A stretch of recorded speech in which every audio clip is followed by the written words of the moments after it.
Kayo dapat iboto ng taong bayan. Yung totoo, huwag na tayong mag-ano dito. Ate Klang, Shuve at iba pang ex-housemates muling bumalik sa bahay ni Kuya para sa harapang tanong at Big Four voting. Grabe ang reaksyon ng mga housemates. Grabe! Trending ngayon sa social media ang biglang pagbabalik ng mga ex-housemates sa bahay ni Kuya. Kabilang na dito sina Ate Klang at Shuve na talaga namang na-miss ng maraming viewers.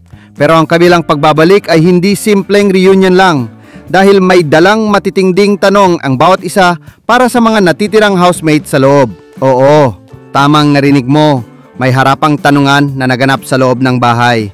At hindi lang basta tanong, kundi mga diretsahan at honest questions na ikinagulat, ikinailang at ikinaiyak pa ng ilan sa kasalukuyang housemates.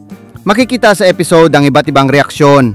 May napanganga, may napaupo sa kaba, at meron ding halatang nagulat sa biglang harapan. Sina Ate Klang at Shuve, na kilala sa pagiging palaban at totoo sa loob ng bahay, hindi nagpigil sa pagbato ng tanong gaya ng totoo ba talaga yung pinapakita mo at sino ang hindi mo deserve makasama sa Big Four.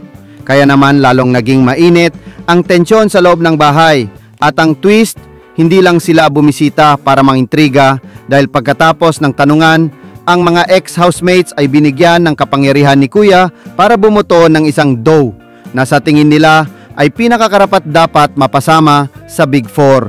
Kaya todo obserba at ramdam mo talaga na seryoso ang bawat galaw at sagot ng housemates.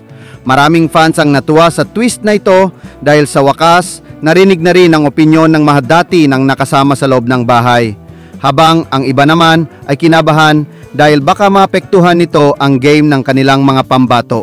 Sa dami ng pasabog sa episode na ito, isa lang ang sigurado, mas umiinit na talaga ang laban papunta sa Big Night. Sa puntong ito, kayo ay mananatili sa lugar na ito